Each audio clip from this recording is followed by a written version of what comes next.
Sa likod ng huwarang anyo ng isang marangyang pamilya, bumulaga kay Rafael ang bangungot nang matuklasan niyang palihim na sinasaktan ng madrasta ang anak niyang si Lia, habang ang ari-arian ay pinagnanakawan ng mga taong pinagkakatiwalaan niya. Tahimik niyang binuksan ang mga kamera at recorder, tinipon ang bawat ebidensya upang ilantad ang katotohanan sa harap ng batas. Ngunit kapag nahubaran ng maskara ang lahat sa korte, maililigtas pa ba ng isang ama ang anak niya mula sa mga sugat na hindi nakikita ng mata? May mga pangarap na sa unang tingin ay perpekto, mga ngiting tila walang bahid ng kalungkutan, at mga pamilyang akala mo ay binuo sa pinakamatibay na pundasyon ng pagmamahalan. Ngunit paano kung sa likod ng maningning na larawang ito ay may isang madilim na katotohanang nagtatago? Ang kwento natin ngayon ay tungkol sa isang pamilyang binuo mula sa pag-asa, ngunit unti-unting winawasak ng isang kasinungalingang nakakubli sa pinakamatamis na mga ngiti. Ito ay isang paalala na ang pinakamatinding panganib ay minsan nagmumula sa taong pinagkakatiwalaan natin ng lubos. Halina't pakinggan natin ang unang kabanata ng kanilang kwento, Ang Huling Tawag. Isang matinis na tunog ng nababasag na babasagin ang bumasag sa katahimikan ng malawak na kusina. Kasabay nito ang pagtibok ng isang maliit na puso na tila hinahabol ng isang mabangis na hayop. Nanginginig ang mga kamay ng 5 taong gulang na si Angela De Leon, na mas kilala sa pangalang Lia. Ang mga mata niyang bilugan at puno ng kawalang malay ay nakatitig ngayon sa basag na baso sa sahig na gawa sa mamahaling marmol. Ang puting gatas ay unti-unting gumagapang, dumudungis sa kintab ng sahig, tila isang mantsa na hinding-hindi na mabubura. Anong ginawa mo? Ang boses na yon. Sa pandinig ng iba, ito ay malambing at puno ng karinyo. Ngunit para kay Lia, ang boses ni Isabel, ang kanyang stepmother, ay kasintalas ng mga bubog na nagkalat sa kanyang paanan. Dahan-dahang itinaas ni Lia ang kanyang tingin. Nakatayo roon si Isabel, ang perpektong may bahay ni Rafael De Leon. Nakasuot ito ng isang mamahaling puting bestida. Ang buhok ay perpektong nakaayos at ang mukha ay tila isang anghel. Ngunit ang mga mata nito, ang mga matang yon, ay nag-aapoy sa galit na tanging si Lia lamang ang nakakakita. Hindi ko po sinasadya, Mami Isabel. Halos pabulong na sabi ng bata. Ang bawat salita ay nanginginig. Hindi sinasadya? Umalingaw-ngaw ang boses ni Isabel na wala na ang lahat ng lambing. Palagi ka na lang pabigat. Alam mo ba kung gaano kamahal ang mga gamit sa bahay na ito? Pero anong ginagawa mo? Sinisira mo lang ang lahat. Bago pa man makasagot si Lia, isang malakas na kamay ang humablot sa kanyang braso. Napadaing ang bata sa sakit. Ang mga kuko ni Isabel ay bumaon sa kanyang balat. Halika rito! Sigaw ni Isabel. Kinaladkad ang bata palayo sa kusina. Doon ka sa lugar kung saan hindi ka makakagawa ng anumang gulo. Ang mga luha ay nagsimulang mamuo sa mga mata ni Lia, ngunit pinigilan niya itong tumulo. Alam niya, mula sa maraming masakit na karanasan, na ang pag-iyak ay lalo lamang magpapalala sa galit ng kanyang madrasta. Sa kabilang banda ng mundo. Sa isang malamig na boardroom sa Singapore, isang ngiti ng tagumpay ang sumilay sa mga labi ni Rafael Rafi De Leon. Ang huling pirma sa kontrata ay naibigay na. Isang multimilyong dolyar na kasunduan ang matagumpay na naisara, isang patunay muli sa kanyang galing sa mundo ng negosyo. Congratulations, Mr. De Leon, bati ng kanyang kliyente. Iniabot ang kamay nito. The pleasure is all mine.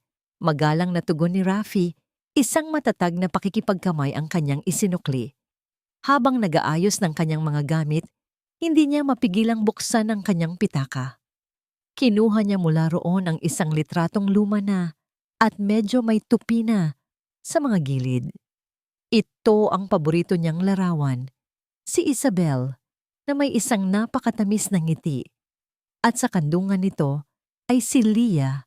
Kuha ito noong nakaraang Pasko. Para sa kanya, ito ang kahulugan ng perpektong pamilya. Matapos mamatay ang kanyang unang asawa, ang ina ni Leah, gumuho ang mundo ni Rafael. Akala niya ay hindi na siya muling makakahanap ng kaligayahan. Ngunit dumating si Isabel, isang biyaya mula sa langit. Ibinalik nito ang ngiti sa kanyang mga labi.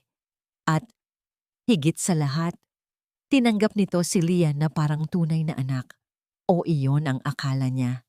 Kinuha niya ang kanyang telepono at idinayal ang numero ni Miguel, ang kanyang nakababatang kapatid. "Rafi, kumusta? Mission accomplished na ba?" Masiglang bati ni Miguel mula sa kabilang linya. "Oo naman," natatawang sagot ni Rafi.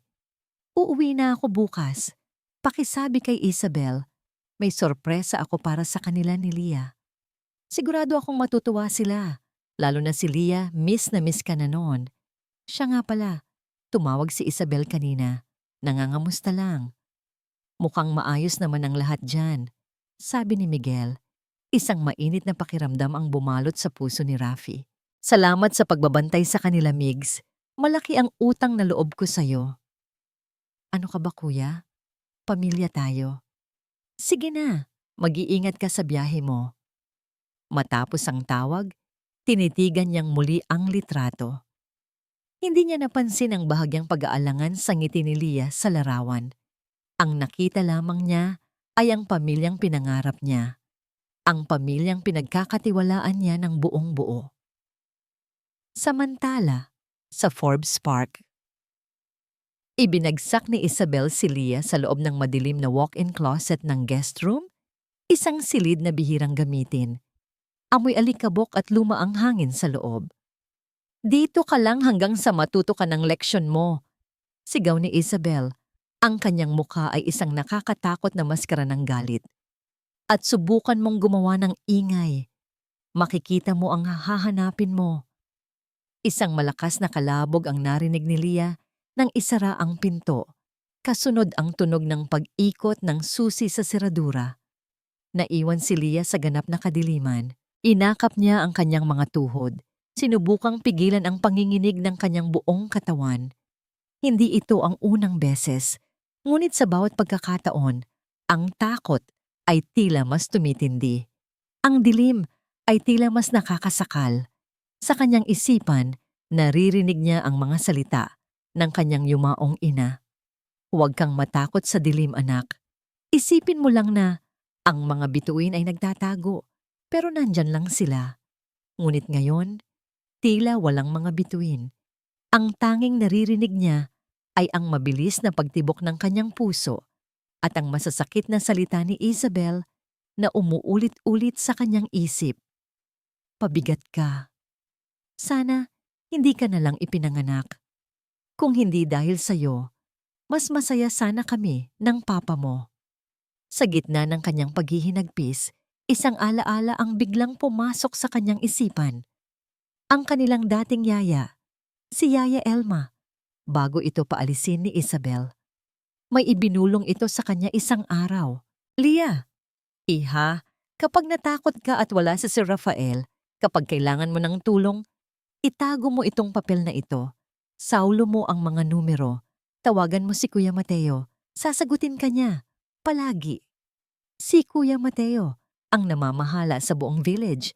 Palagi itong ngumingiti sa kanya tuwing nakikita siya. Gamit ang nanginginig na mga kamay, kinapa ni Leah ang maliit na bulsa ng kanyang palda. Nandoon pa, ang maliit at lukot na papel. Kahit sa dilim, sa ulado na niya ang mga numero. Dahan-dahan, kinuha niya mula sa ilalim ng isang lumang kahon ang isang lumang cellphone na ibinigay sa kanya ni Yaya Elma, isang modelong walang kamera at internet. Para lamang sa tawag. Ito ang kanyang pinakatatagong lihim. Ang kanyang mga daliri ay halos hindi makapindot ng tama dahil sa panginginig. Isang numero, 2, 3. Sa wakas, pinindot niya ang call button. Isang ring, 2 ring. Nagsimula nang mawalan ng pag-asa si Leah.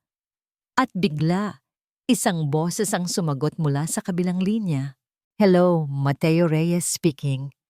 Napatakip si Leah sa kanyang bibig upang pigilan ang isang hikbi. Kailangan niyang maging tahimik. Hello, may tao ba riyan? Tanong muli ni Mateo. Sa wakas, gamit ang lahat ng natitirang lakas, nagsalita si Leah. Ang kanyang boses ay isang halos hindi marinig na bulong. Kuya Mateo, tulungan niyo po ako. Nagkaroon ng katahimikan sa kabilang linya. Tila sinusubukang kilalanin ni Mateo ang boses. Leah, ikaw ba yan? Anong nangyayari? Si Mami Isabel, natatakot po ako. Bago pa man makasagot si Mateo, narinig ni Leah ang papalapit na mga yabag sa labas ng pinto. Mabilis, galit. Kasabay nito, narinig din ni Mateo sa kabilang linya ang isang malakas na boses ng isang babae. Angela, buksan mo itong pinto. Alam kong gising ka pa. At bigla, bumukas ang pinto ng closet. Ang liwanag mula sa labas ay pansamantalang bumulag kay Leah. Nakatayo roon si Isabel. Ang muka ay namumula sa galit. Nakita nito ang cellphone sa kamay ng bata. Anong ginagawa mo? Isang nakakabininging sigaw ang pinakawalan ni Isabel. Ang tanging narinig ni Mateo Reyes sa telepono ay ang sigaw na yon na sinundan ng isang maliit na impit ng iyak at pagkatapos ay isang malakas na kalabog, tila isang bagay na sa pilitang inihagis sa pader. Pagkatapos, katahimikan, isang nakakabinging katahimikan. Hello, Leah, sumagot ka. Halos pasigaw na sabi ni Mateo sa telepono, ngunit ang tanging isinagot sa kanya ay ang tuloy-tuloy na tunog ng isang patay na linya. Nabitawan ni Isabel ang sirang-sirang cellphone na ngayoy mga pira-pirasong plastik at bubog na lamang sa sahig. Lumuhod siya. Sa harap ni Leah ang kanyang mga mata ay nag-aapoy na tila dalawang nagbabagang uling.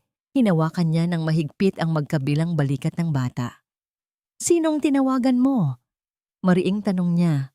Ang bawat salita ay may diin at puno ng pagbabanta. Sumagot ka! Sino? Ngunit walang salitang lumabas sa bibig ni Leah. Ang tanging nagawa niya ay umiling habang ang mga luha ay walang tigil na dumadaloy sa kanyang mga pisngi.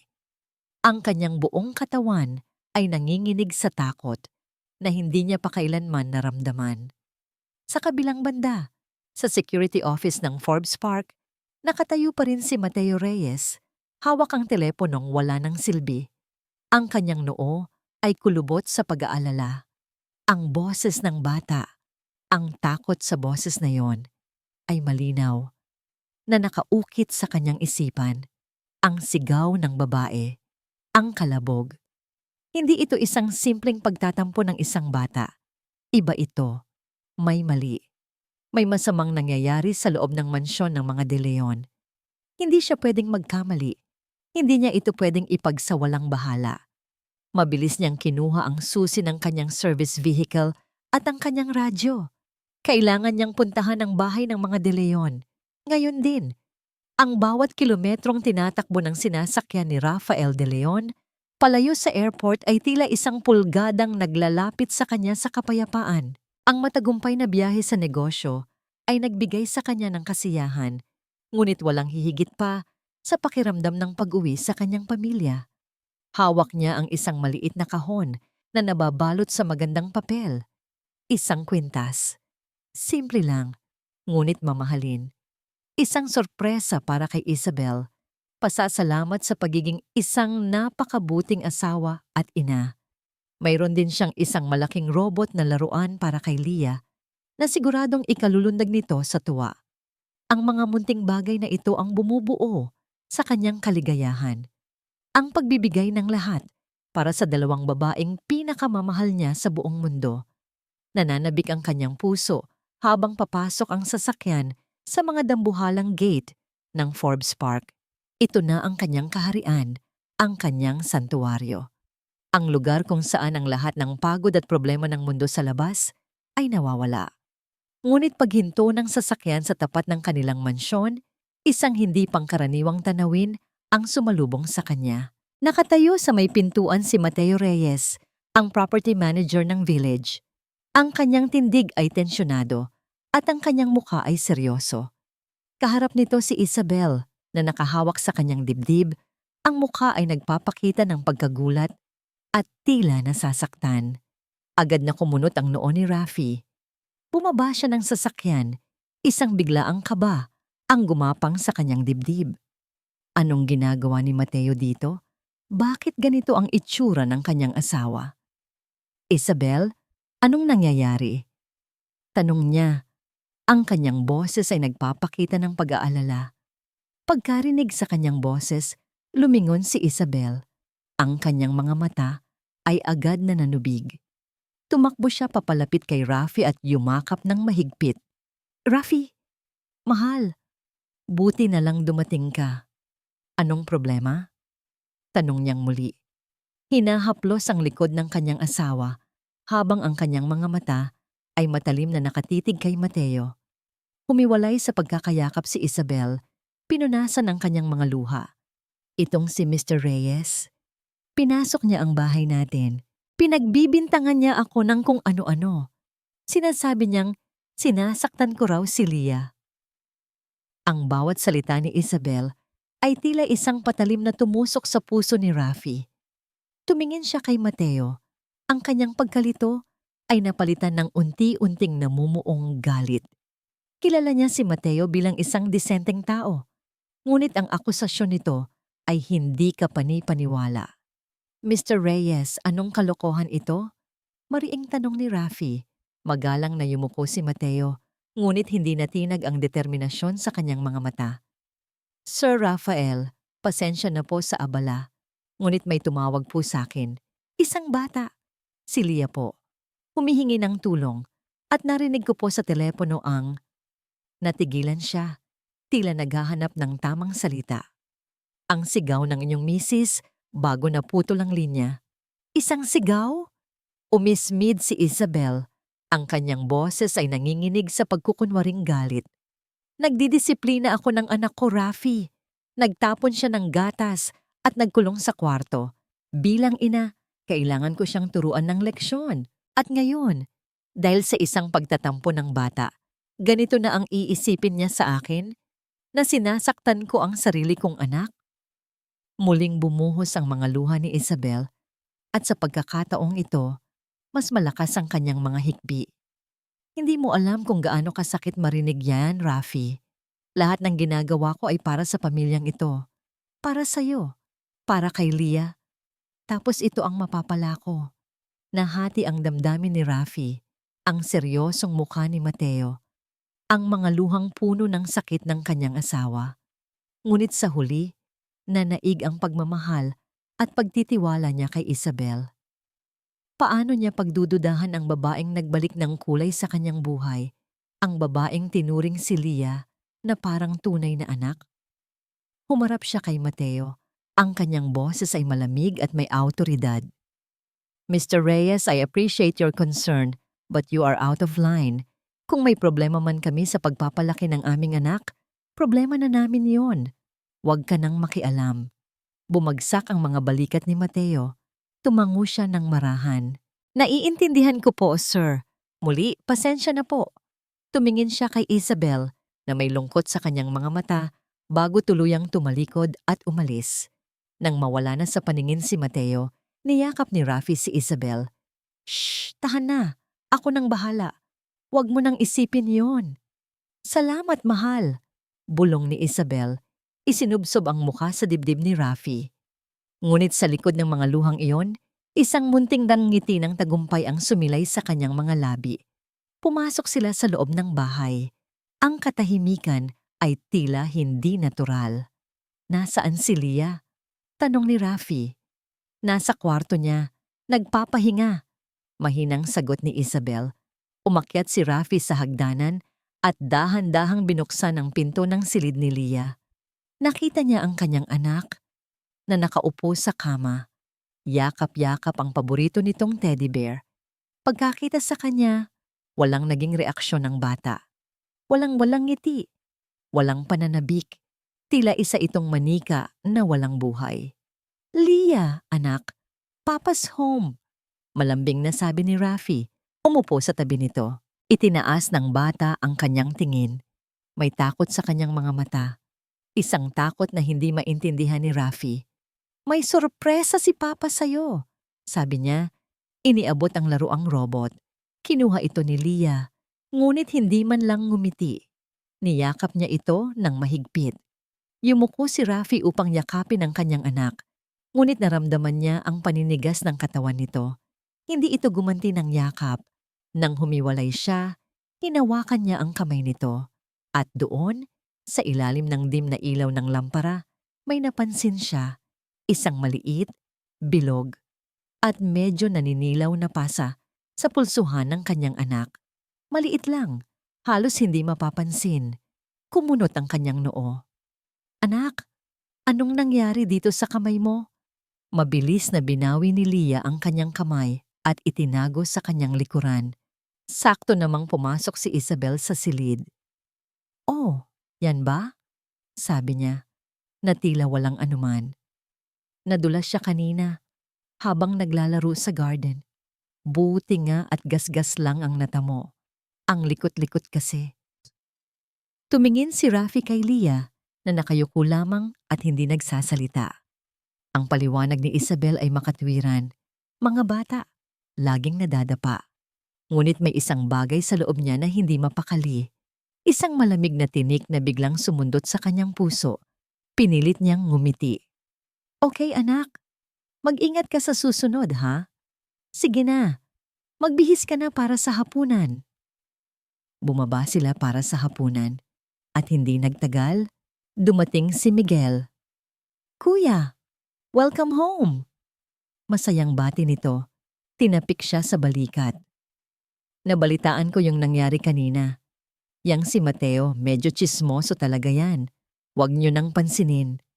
Umupo si Miguel sa tabi ni Isabel at ngumiti. Kumusta ka na, Bel?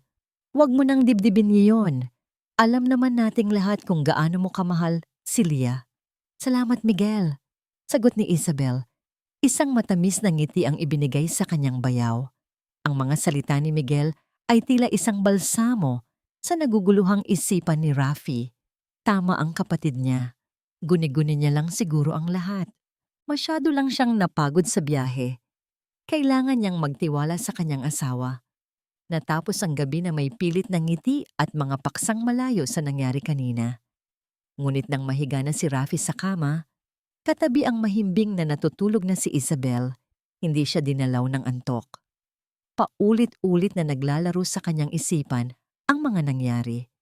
Ang determinadong mukha ni Mateo, ang takot sa mga mata ni Leah, ang paninigas ng katawan nito, at ang pasa, ang maliit na pasa sa pulsuhan nito. Nadulas siya habang naglalaro. Paulit-ulit niyang sinabi iyon sa kanyang isip. Sinusubukang kumbinsihin ang sarili, ngunit hindi nawawala ang tinik sa kanyang dibdib. Bumangon siya nang walang ingay. Naglakad siya papunta sa kanyang study. Binuksan niya ang kanyang laptop at ipinasok ang password para sa security system ng kanilang bahay. Patutunayan ko lang na walang katotohanan ang lahat, sabi niya sa sarili, para mapanatag na ako. Binuksan niya ang folder ng mga recordings mula sa mga kamera sa loob ng bahay. Nandoon lahat, bawat anggulo. Ang kusina, ang sala, ang pasilyo sa itaas. Ngunit may isang bagay na mali. May puwang, may isang file mula kaninang hapon. Nawala roon. Nakatatak doon ang mga salitang, "File deleted." Isang malamig na agos ng kaba ang biglang bumalot sa buong katawan ni Rafael. Bakit may magbubura ng isang security file? Nagsimulang bumilis ang tibok ng kanyang puso, hindi dahil sa galit, kundi dahil sa isang uri ng takot na nagsisimula nang gumapang mula sa kaibuturan ng kanyang sikmura. Ang tinik na kaninay sumusundot lamang sa kanyang dibdib ay tila naging isang matalim na punyal. Ang paliwanag ni Isabel, ang pag-aalo ni Miguel, ang takot sa mga mata ni Leah, ang pasa. At ngayon, isang binurang video, ang mga piraso ng palaisipan ay hindi magkatugma. Tinitigan niya ang screen, ang kanyang mga daliri ay nanginginig habang nag-iisip. Alam niya, bilang isang taong bihasa sa teknolohiya, na kahit ang isang file na binura ay maaaring may iniwang bakas, hindi ito basta-basta naglalaho. Gamit ang kaalaman mula sa kanyang mga IT experts sa kumpanya, sinimulan niyang buksan ang Systems Recovery Log. Isang masalimuot na proseso, ngunit para sa isang taong desperadong malaman ang katotohanan, ito ay isang bagay na kailangan niyang gawin. Bawat pag-click ng mouse, bawat pag-type sa keyboard ay tila isang malakas na dagundong sa katahimikan ng gabi. Lumipas ang mga minuto na parang oras. Ang pawis ay nagsimulang mamuo sa kanyang noo, hindi dahil sa hirap ng ginagawa, kundi dahil sa pangamba sa kung ano ang maaari niyang matuklasan. At pagkatapos, sa gitna ng daan-daang linya ng code, nakita niya ito. Isang fragment, isang anino ng file na binura, KitchenCam Feed 1532H MP4. Ang kanyang puso ay huminto sa pagtibok sa loob ng isang segundo. Sa isang huling nanginginig na pag-click, pinindot niya ang recover. Ang progress bar sa screen ng laptop ay tila isang mitsyang unti-unting umuusad palapit sa isang bomba. Bawat porsyentong nadadagdag ay isang kabog sa dibdib ni Rafael. Isang babala na may sasabog. Isang katotohanang wawasak sa lahat ng kanyang pinaniniwalaan. May isang bahagi sa kanya na gustong isara ang laptop, bumalik sa kama, yumakap sa kanyang asawa, at magpanggap na ang lahat ng ito ay isang masamang panaginip lamang. Mas madaling maniwala sa isang magandang kasinungalingan kaysa harapin ang isang mapait na katotohanan. Mas madaling maniwala sa ngiti ni Isabel kaysa sa lungkot sa mga mata ng anak niya.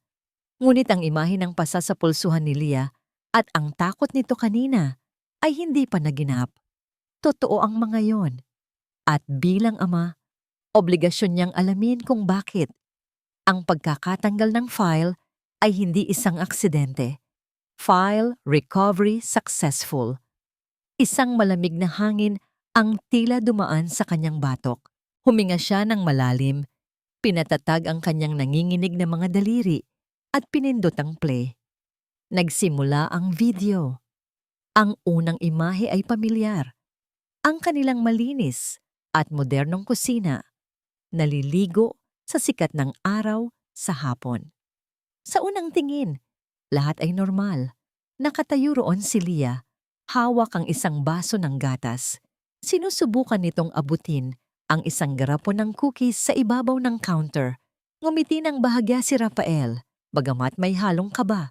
Ang kanyang maliit na anghel, palaging matakaw sa cookies, ngunit ang nangiting iyon ay agad na naglaho. Sa video, nakita niya ang pagkadulas ng baso mula sa maliliit na kamay ni Leah. Tumama ito sa sahig at nagkalat ang mga bubog, kasama ang puting gatas. Kitang-kita ang gulat sa mukha ng bata na agad na sinundan ng takot. At pagkatapos, pumasok sa eksena si Isabel. Sa una, ang kanyang mukha ay kalmado pa. Ngunit habang tinititigan niya ang basag na baso sa sahig, ang kalmadong maskara ay unti-unting gumuho. Ang kanyang mga labi ay nag-ipon sa isang manipis na linya. Ang kanyang mga mata ay nanliit at isang anino ng bagsik ang pumalit sa dating lambing. Ang galit na yon ay hindi ang galit ng isang inang nagdidisiplina. Ito ay galit na puno ng puot. Walang audio ang video, ngunit hindi na kailangan ni Rafael ng tunog para maintindihan ang mga salitang lumalabas sa bibig ni Isabel. Ang bawat paggalaw ng kanyang bibig ay tila isang lason na humuhugis sa perpekto nitong mga labi. Ang kanyang mga kamay ay dahan-dahang gumalaw, tila nagbabanta. Ang katawan ni Leah ay naninigas sa takot. At pagkatapos ay nangyari ito. Ang kilos na bumasag, hindi lang sa baso, kundi sa buong mundo ni Rafael. Sa isang mabilis at marahas na galaw, hinablot ni Isabel ang braso ni Leah. Kitang-kita ni Rafael ang pagdaing sa mukha ng kanyang anak. Ang biglaang paninigas ng munti nitong katawan. Ang kamay ni Isabel ay humigpit sa pulsuhan nito, sa eksaktong lugar kung nasaan ang pasa. Nanlamig ang buong katawan ni Rafael. Ang kanyang hininga ay tila tumigil. Ang pinakamalubhang bangungot niya ay nagiging katotohanan. Sinubukan ni Leah na kumawala, ngunit masyadong mahigpit ang hawak ni Isabel. Kinaladkad ng huli ang bata, palabas ng kusina, papunta sa direksyon ng guest room. Ang bawat hakbang ni Isabel ay puno ng puwersa, habang si Leah ay halos hindi makasabay sa takbo. Ang maliit na figura ng kanyang anak ay tila isang basahan na walang buhay sa kamay ng isang dambuhala. Nagtago si Leah sa loob ng closet, habang si Isabel ay patuloy na sumisigaw. Nakita ni Rafael ang pagkahulog ng lumang cellphone mula sa kamay ni Leah, at pagkatapos ay ang marahas na pagsara ng pinto ng closet. Ang huling nakita ni Rafael ay ang nakakapanindig balahibong ngiti sa mga labi ni Isabel habang nilalampasan nito ang kamera. Isang ngangiting punong-puno ng pagtatagumpay at kasamaan. Doon nagtapos ang video. Naiwan si Rafael na nakatulala sa screen ng laptop. Ang mga imahe ay paulit-ulit na naglalaro sa kanyang isipan. Ang mapait na katotohanan ay tila isang malaking pader na bumagsak sa kanya. Dinudurog ang bawat hibla ng kanyang pagkatao. Ang boses ni Leah na halos hindi niya marinig sa telepono ni Mateo. Ang sigaw ni Isabel. Ang pasa. Ang binurang file. Ang lahat ay ngayon ay may katuturan. Ang Isabel na minahal niya, ang babaeng pinagkatiwalaan niya ng kanyang puso at ng kanyang anak, ay isang halimaw. Ang perpektong pamilyang pinangarap niya ay isang kasinungalingan, isang nakakapanlinlang na palabas. Ang sakit, ang galit, ang pagsisisi. Pagsisisi na naging bulag siya. Pagsisisi na mas pinaniwalaan niya ang isang ngiti kaysa sa mga luhang hindi masabi ng kanyang anak. Pagsisisi na dahil sa kanyang pagkabulag, ipinagkanulo niya ang pinakamamahal niya, ang kanyang sariling dugo at laman. Gumungo siya sa kanyang upuan. Ang mga kamay ay nakatakip sa kanyang mukha. Ang mga hikbi ay nagsimulang kumawala mula sa kanyang lalamunan, hindi dahil sa lungkot, kundi dahil sa matinding pagkakagimbal at galit. Galit sa sarili. Ang mahimbing na pagtulog ni Leah sa tabi ni Isabel ay isang nakakapanindig balahibong paalala. Hindi siya pwedeng mag-aksaya ng kahit isang segundo pa. Marahan siyang bumangon. Ang kanyang mga mata ay nanlilisik sa determinasyon. Kailangan niyang kumilos. Kinuha niya ang kanyang telepono. Hinanap niya ang pangalan ni Mateo Reyes. Idinayal niya ang numero. Isang ring, 2 ring. Sa ikatlong ring, may sumagot. Hello? Ang boses ni Mateo, halata ang pag-aalala. Mateo, malamig na sabi ni Rafael, ang boses ay puno ng galit na pinigilan. Gusto kong makipag-usap sa'yo. Ngayon din. Ang madilim na sulok ng isang coffee shop sa Bonifacio Global City ay naging saksi sa isang kumpidensyal na pagpupulong. Nakaupo si Rafael. Ang kanyang mukha ay seryoso. Ang mga mata ay nakatitig ng matalim kay Mateo Reyes na nakaupo sa kanyang harapan. Ang kanilang pag-uusap ay halos pabulong, halos hindi marinig sa gitna ng ingay ng umagang iyon. Mr. Reyes! Nagsimula si Rafael. Ang kanyang boses ay malamig at kontrolado, ngunit may bakas ng matinding galit sa ilalim. Humihingi ako ng tawad sa pagdududa ko sa inyo. Tama kayo. At ako ang nagpakabulag. Yumuko si Mateo. Naiintindihan ko po, Sir Rafael. Ang mahalaga po ay alam na ninyo ang totoo ngayon. Alam ko. At kailangan kong gumawa ng isang bagay. Hindi ko pwedeng hayaan si Leah sa kamay ng halimaw na yon. Ang mga kamao ni Rafael ay nakakuyom sa ilalim ng mesa. Ang sakit at pagsisisi ay unti-unting napapalitan ng isang matinding determinasyon. Anong plano po ninyo, sir? Tanong ni Mateo. Kailangan ko ng mas matibay na ebidensya. Paliwanag ni Rafael, tumingin sa paligid upang matiyak na walang nakakarinig. Ang video ay sapat para sa akin, pero sa korte, hindi pa sapat iyan laban sa isang Isabel Vicencio Kakausapin niya ang mga abogado at alam kong kayang-kaya niyang baliktarin ang lahat ng ebidensya. Kailangan ko ng mga patunay na walang duda. Anong maitutulong ko po? Kailangan ko kayong magbantay, Mateo. Tugon ni Rafael. Pansinin ang bawat galaw ni Isabel kapag wala ako. Kung may kakaiba, kahit maliit na detalye, ipaalam niyo agad sa akin. Kailangan ko rin ng access sa ibang security footage na hindi ko kontrolado, lalo na yung sa labas ng bahay. Masusunod po, sir, sabi ni Mateo. Ang kanyang mga mata ay nagpapakita ng pagiging seryoso sa gawain. Leah's safety is my priority too. Salamat, Mateo. Malaki ang utang na loob ko sa'yo. Ngunit alam ni Rafael na hindi pa tapos ang laban. Ang susunod na yugto ay mas mapanganib. Kailangan niyang maging isang aktor sa sarili niyang bahay. Bumalik si Rafael sa Forbes Park na may bagong maskara. Ang maskara ng isang lalaking walang kamalay-malay.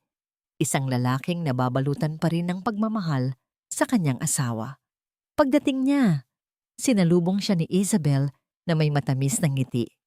Mahal, saan ka galing? Nag-alala ako. May kinita lang akong kaibigan.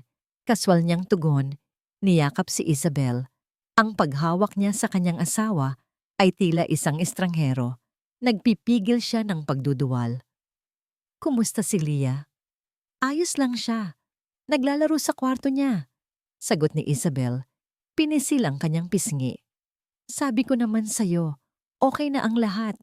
Tsismoso lang talaga si Mr. Reyes na yon. Tumango si Rafael. Sinubukan niyang maging natural ang kanyang nangiti. Tama ka.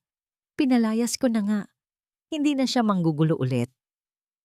Isang munting kisap ang nakita ni Rafael sa mga mata ni Isabel. Isang kisap ng pagtatagumpay, ngunit mabilis itong nawala. Mabuti naman, mahal, sabi ni Isabel, sumandal sa kanya. Ang hirap magkaroon ng mga taong mapanghusga. Magkatabi silang kumain ng hapunan. Ang plato ni Leah ay nasa kanilang tabi. Halos walang bawas. Nilingon ni Rafael ang kanyang anak. Nakaupo ito ng tuwid sa upuan, kumakain ng dahan-dahan, ang mga mata ay nakayuko. Wala ang dati nitong sigla. Wala ang dati nitong tawanan. Anak, bakit hindi mo inuubos ang pagkain mo? Tanong ni Rafael. Pilit na pinipigilan ng lamig sa kanyang boses. Nag-angat ng tingin si Leah. Busog na po ako, Papa. Kumain ka pa konti, anak, para lumakas ka. Sabi ni Isabel, ang kanyang boses ay malambing, ngunit ang kanyang mga mata ay matalim na nakatitig sa bata. Isang babala. Napansin ni Leah ang tingin. Dahan-dahan, sinimulan nitong ulit kumain.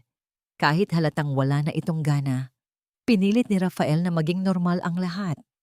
Kinamusta niya ang araw ni Isabel. Ikinuwento ang ilang detalye sa kanyang biyahe sa Singapore. Mga detalye na ligtas at hindi magdudulot ng anumang hinala.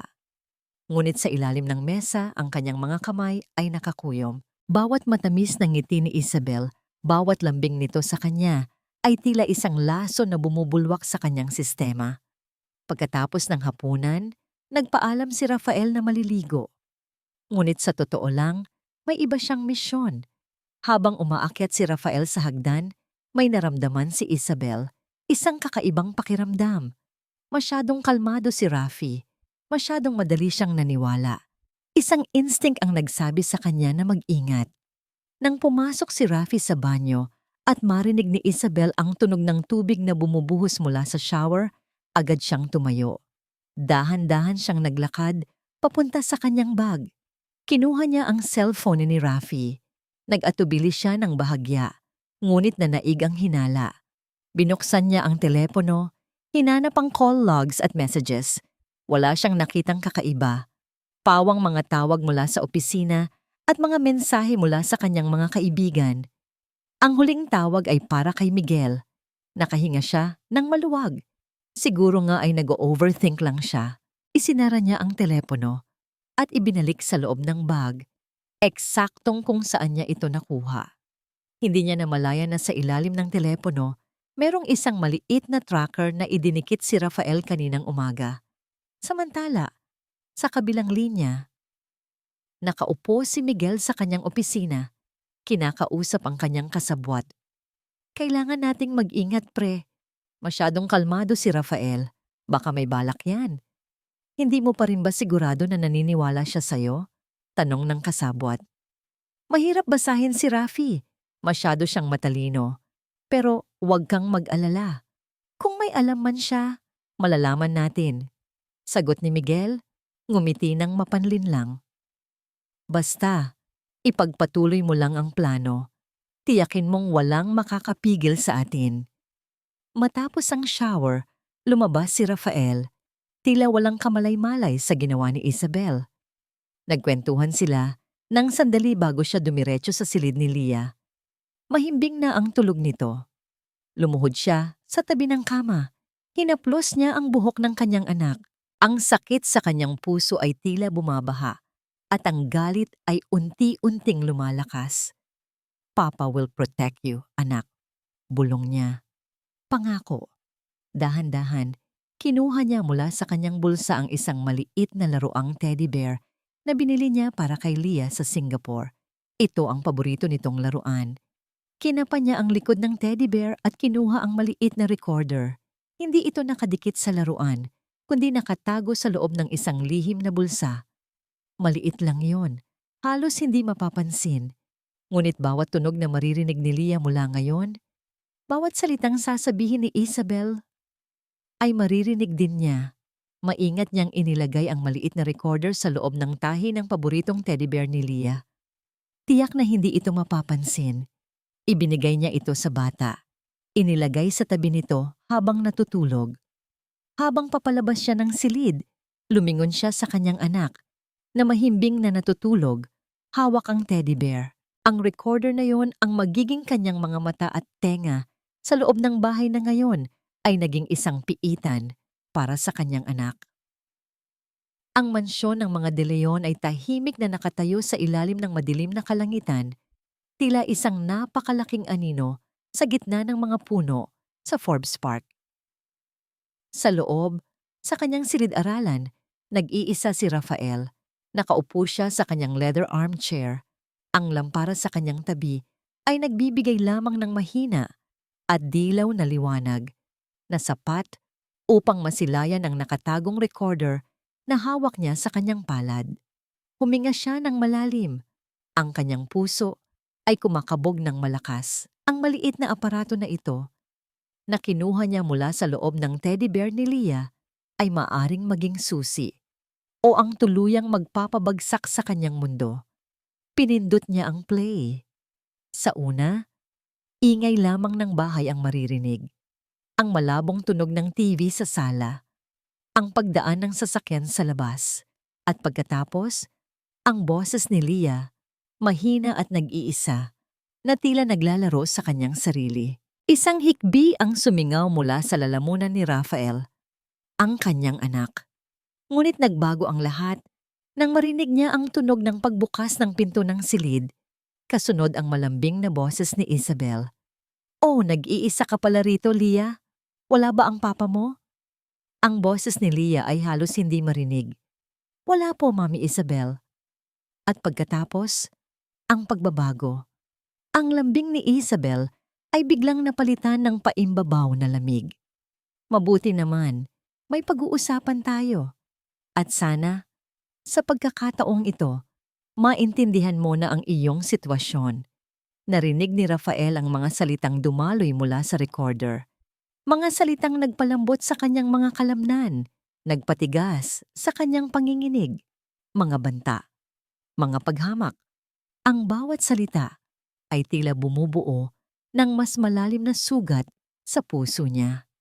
Alam mo ba, Leah, patuloy ni Isabel, ang kanyang boses ay naging mas matalim. Kung gaano kami nahirapan dahil sa'yo. Kung hindi dahil sa'yo, sana mas masaya na kami ng papa mo. Sana hindi na kami nagkukulang. Alam mo bang malaki ang utang ng papa mo sa'kin? Napahinto si Rafael. Rafael sa kanyang paghinga. Utang? Ano ang ibig sabihin ni Isabel? At si Tio Miguel mo, biglang sambit ni Isabel. Ang kanyang boses ay bumalik sa pagiging mapanlinlang, ngunit may kakaibang tono. Napakabait niya sa atin, di ba? Hindi mo alam ang sakripisyo namin para lang makuha ang gusto namin. Kaya huwag kang magulo, Lia. Dahil kung hindi, malaki ang mawawala sa'yo. Ang pangalan, Miguel. Tila bumagsak ang isang malaking bato sa dibdib ni Rafael. Hindi lang si Isabel, pati si Miguel, ang kapatid niyang pinagkakatiwalaan niya ng buong buo. Ang pag-uusap ay nagpatuloy, ngunit ang kanyang isipan ay nakakulong na sa isang katanungan. Anong kinalaman ni Miguel sa lahat ng ito? Bakit nabanggit ang pangalan niya kasama ng mga banta at ng utang? Matapos ang recording, pinatay ni Rafael ang recorder. Ang galit na kanina'y pinipigilan niya ay unti-unting kumawala. Ngunit kasama ng galit ay ang pagdududa. Hindi lang basta pagdududa kay Isabel, kundi pagdududa sa kanyang sariling kapatid. Kinuha niya ang kanyang telepono at naghahanap ng numero. Ito ang numero ng isang pinagkakatiwalaang pribadong investigador na nakilala niya sa isa sa kanyang mga transaksyon sa negosyo. Kailangan niya ng katotohanan at kailangan niya ito ng mabilis at sa ganap na lihim. "Sir, good evening," sabi ng boses sa kabilang linya. "Kailangan ko ang serbisyo mo," diretsong sabi ni Rafael, walang paligoy-ligoy. "Confidential, utmost discretion, may gusto akong ipaimbestiga." "Sino po, sir?" "Isabel Vicencio, ang aking asawa. Lahat ng impormasyon tungkol sa kanya, ang kanyang nakaraan, mga pamilya, mga kasamahan, at Miguel de Leon, ang aking kapatid. Partikular, ang kanyang mga transaksyon sa pananalapi nitong mga nakaraang buwan. Lahat ng detalye." May sandaling katahimikan sa kabilang linya. "Medyo sensitibo po, sir."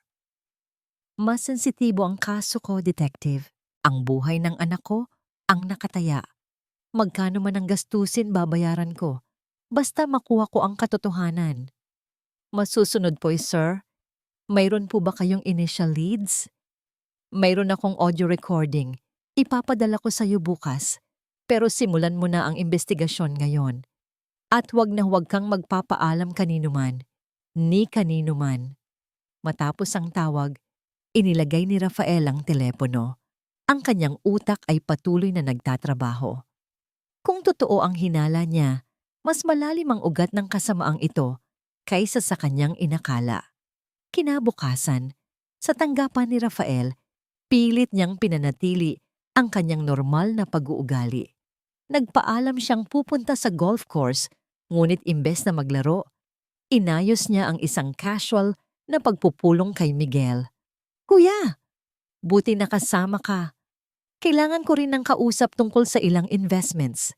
Masiglang bati ni Miguel. "Ano ang tingin mo sa real estate ngayon?" "Okay naman. Pero medyo stagnant, di ba?"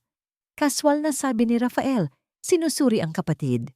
"Ikaw, kumusta ang portfolio mo? Hindi ka na gaanong nakikialam sa De Leon Group, ha? May ibang pinagkakaabalahan ka ba?" Bahagyang natigilan si Miguel, ngunit mabilis itong nakabawi. "Wala naman, kuya. Alam mo naman, minsan kailangan din nating mag-divert ng attention. May kaunting kita lang ako sa stock market. Yun lang." "Maliit lang? Akala ko ba matunog ang pangalan mo sa mga bagong investors ngayon?" Diretsong tanong ni Rafael, bahagyang diniinan ang huling salita. Ngumiti ng pilit si Miguel. "Naku kuya, exaggerated lang yang mga chismis. Ikaw pa rin ang hari ng negosyo. Saka, hindi naman ganun kalaki ang kita. Sapat lang para sa pang-araw-araw na gastos." Ang kanyang tugon ay hindi makatwiran. Kilala ni Rafael ang kapatid niya. Ambitious ito. Hindi ito makukontento sa sapat lang. May inililihim nga talaga si Miguel. Nagtapos ang kanilang pag-uusap at umalis si Miguel na may nakakubling na ngiti habang si Rafael ay lalong nagduda. Pagbalik ni Rafael sa mansyon kinagabihan, nakita niya si Lia na nakaupo sa sahig ng living room. May hawak na krayola at isang malaking papel. Lumapit siya ng dahan-dahan. Anak, anong ginagawa mo? Malambing niyang tanong. Nilingon siya ni Leah at sa pagkakataong ito, may ngiti sa mga labi nito. Isang malungkot na ngiti. Ipinakita niya ang kanyang drawing. Ito ay isang drawing ng isang malaking bahay at sa loob nito, dalawang stick figure, isang malaki at isang maliit. Walang ikatlong figura, walang Isabel. Hinaplos ni Rafael ang buhok ng kanyang anak. Ang drawing na yon ay isang malinaw na pahayag. Ang kanyang anak ay nag-iisa. At si Leah, sa kanyang murang edad, ay nakikita ang katotohanan na nabulagan siya. Pagdating ng hating gabi, isang notification ang tumunog sa telepono ni Rafael. Galing ito sa pribadong investigador. Isang email. Ang subject, Initial Report, Isabel Vicencio and Miguel de Leon. Ang kanyang mga kamay ay nanginginig habang binubuksan niya ang email. Mayroong naka-attach na dokumento at isang larawan. Pagbukas niya sa larawan, tila tumigil ang kanyang mundo. Ito ay isang litrato ni Isabel at Miguel. Magkatabi. Nakaupo sa isang tahimik na sulok ng isang restaurant. Ang mga kamay ni Isabel ay nakahawak sa kamay ni Miguel sa ibabaw ng mesa. Ang kanilang mga mukha ay magkalapit. Ang kanilang mga ngiti ay hindi ang nangiti ng magbayaw. Ito ay ang nangiti ng mga mangingibig. Ang mundo ni Rafael ay gumuho sa isang segundong pagtingin lamang. Ang larawan. Ang larawan ni Isabel at Miguel, magkasama. Ang kanilang mga ngiti ay nagliliyab sa pagtataksil. Iyon ang huling imaheng nakita ni Rafael bago tuluyang bumagsak ang kanyang mundo. Hindi siya nakatulog ng gabing iyon. Ang bawat segundo ay tila isang oras. Bawat minuto ay isang siglo ng pagdurusa. Nakaupo siya sa kanyang study. Ang laptop ay nakabukas pa rin. Ang litrato ay nakatitig sa kanya. Isang mapait na paalala ng kanyang pagkabulag. Ang taong pinakamamahal niya at ang kapatid niyang pinagkakatiwalaan niya ng buong buo. Isang laro. Isang malaking laro lang pala ang lahat. Nang sumapit ang madaling araw, ang email notification mula sa pribadong investigador ay muling tumunog. Hindi na ang paunang ulat. Ito na ang buong detalye. Pinindot niya ang open. Ang dokumento ay mahaba, puno ng mga pangalan, petsa at lugar. Ang bawat linya ay isang patalim na tumutusok sa kanyang puso. Nagsimula ang ulat sa nakaraan ni Isabel Vicencio. Hindi ito isang simpleng babaeng nagmula sa simpleng pamilya tulad ng inakala niya. Si Isabel ay nagmula sa isang pamilyang may matinding problema sa pinansyal at may ilang beses na itong nasangkot sa mga kaso ng panloloko. Karaniwan ay sa mga mas nakatatandang lalaki. Ang kanyang ganda ay kanyang puhunan. Ngunit ang mas nakakagulat at nakakasuka para kay Rafael ay ang impormasyon tungkol sa kanyang mga relasyon. Hindi lamang si Rafael ang naging target niya. Mayroon na siyang mahabang listahan ng mga lalaki at bawat isa ay mayaman at walang asawa. Nagpapalit-palit lamang ng pangalan, ng kwento ng buhay upang makahanap ng susunod na biktima. Nagsimulang manginig ang mga kamay ni Rafael habang patuloy siyang nagbabasa. Ang bawat impormasyon ay isang sampal sa kanyang mukha. Isang paalala kung gaano siya naging katanga. Ang Isabel na kilala niya ay hindi totoo. Ang Isabel na minahal niya ay isang huwad, isang perpektong aktres. At pagkatapos, dumating ang bahagi tungkol kay Miguel. Ang pagtataksil ng kanyang asawa ay sapat na upang durugin siya. Ngunit ang pagtataksil ng kanyang kapatid, iyon ay mas masakit pa. Detalyado ang ulat. Si Miguel at Isabel ay nagkakilala mga 2 taon na ang nakakaraan bago pa man ipakilala ni Miguel si Isabel kay Rafael. Nagkaroon sila ng lihim na relasyon. Si Miguel, na palaging naiinggit sa tagumpay at kayamanan ni Rafael, ay nakita kay Isabel ang isang kasangkapan upang makuha ang lahat ng inaasam niya. Naging magkasabwat sila. Ang plano ay simple ngunit ubod ng tuso. Ipapakilala ni Miguel si Isabel kay Rafael. Hahayaan siyang akitin ng kapatid. Magpapakasal sila at unti-unting sisirain ang buhay ni Leah upang siya ang maging tanging tagapagmana ng De Leon Group at ng malaking financial trust ng pamilya. Lahat ng ito ay para makuha ang buong kontrol sa yaman ng mga De Leon. Bawat linya ng ulat ay tila isang balaraw na tumutusok sa puso ni Rafael, ang kanyang sariling kapatid, ang kanyang sariling dugo.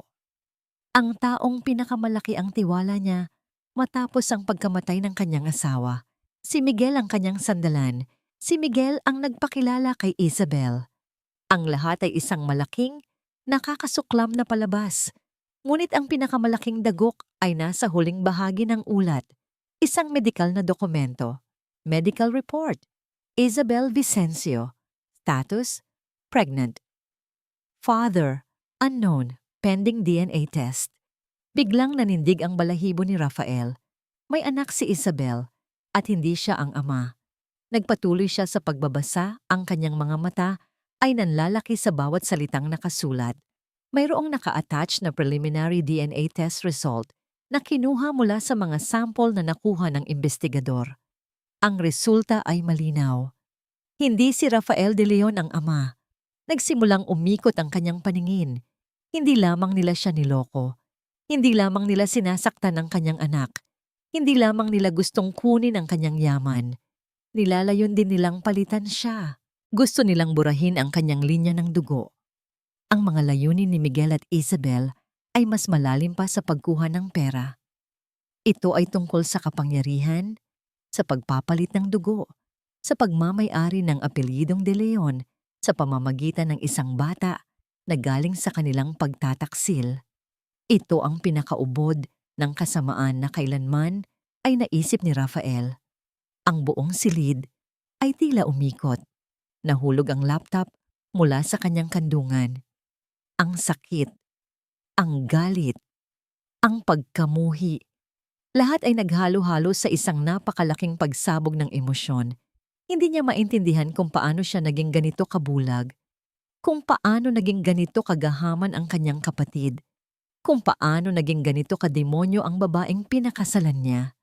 Bumalik sa kanyang isipan ang lahat ng sinabi ni Isabel. Ang tungkol sa utang, ang tungkol sa sakripisyo, ang lahat ng yon ay baluktot na mga kasinungalingan na dinisenyo upang linlangin siya. Ang mga banta kay Leah, ang lahat ng pagpapahirap na tiniis ng kanyang anak. Durog na durog ang puso ni Rafael, ngunit sa gitna ng pagdurusa, may isang bagay na unti-unting nabubuo. Ang isang matinding apoy ng puot at paghihiganti. Ang akala niya ay mapayapa na ang lahat, ngunit mas malala pa pala. Kailangan niyang iligtas si Leah. Kailangan niyang parusahan ang dalawang ito.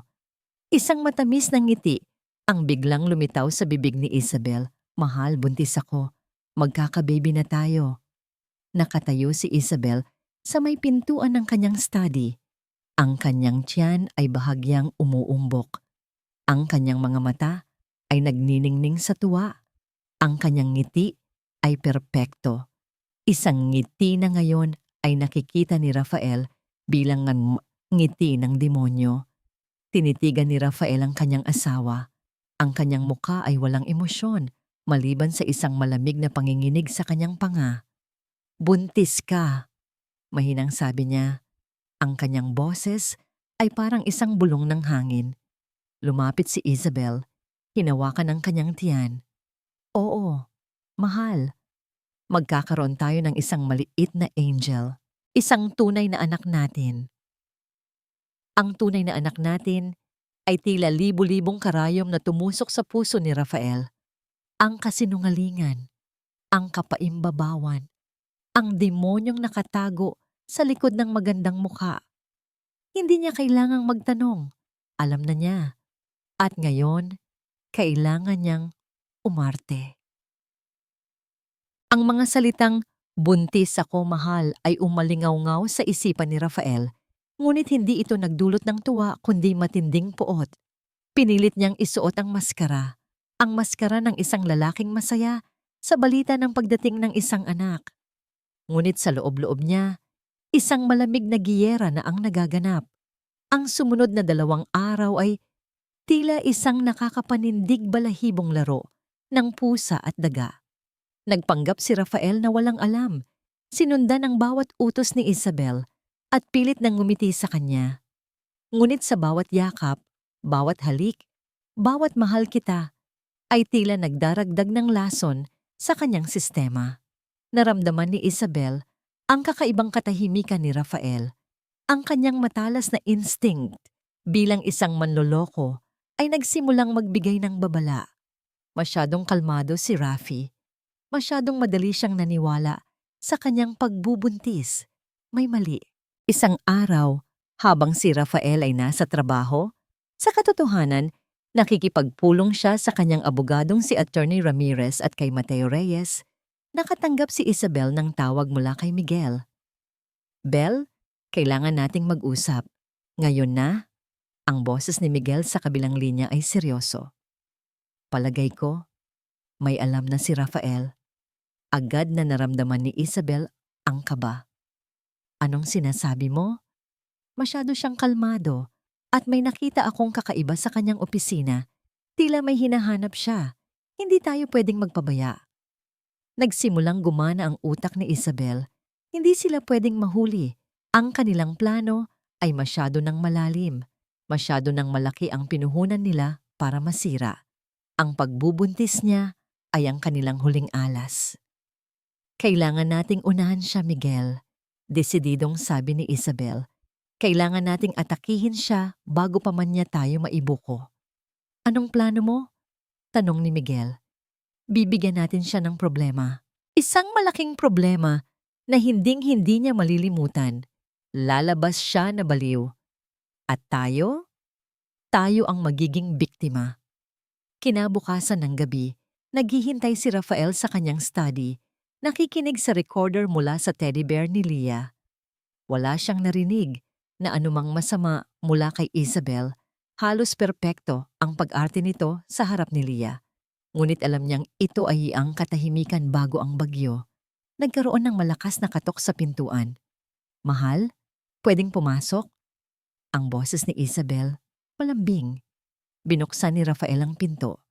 Nakatayo si Isabel, may dalang kape. "Alam kong abala ka. Gusto ko lang maghatid ng kape." "Salamat," sabi ni Rafael. Kinuha ang tasa. Ngumiti siya ng bahagya. "Rafi," nagsimula si Isabel, ang kanyang mga mata ay nanubig. "May gusto akong sabihin sa'yo. Gusto ko sanang hintayin ang tamang panahon, pero hindi ko na kaya." Kumunot ang noo ni Rafael. "Ano yon?" "Natatakot ako," sabi ni Isabel. Yumuko ang kanyang ulo. "Natatakot ako para sa ating pamilya." "Bakit?" "Simula nang mamatay si Andrea, may mga nagbago sa'yo, Rafi," sabi ni Isabel. Tumulo na ang kanyang mga luha. "Naging iba ka. May mga gabi na bigla ka na lang sumisigaw. May mga gabi na halos hindi ka na natutulog. At minsan ay tila nagiging agresibo ka." Nagsimulang tumindig ang balahibo ni Rafael. Ito na, ang pag-atake. "Anong ibig mong sabihin?" tanong niya. Pinanatili ang kanyang kalmado.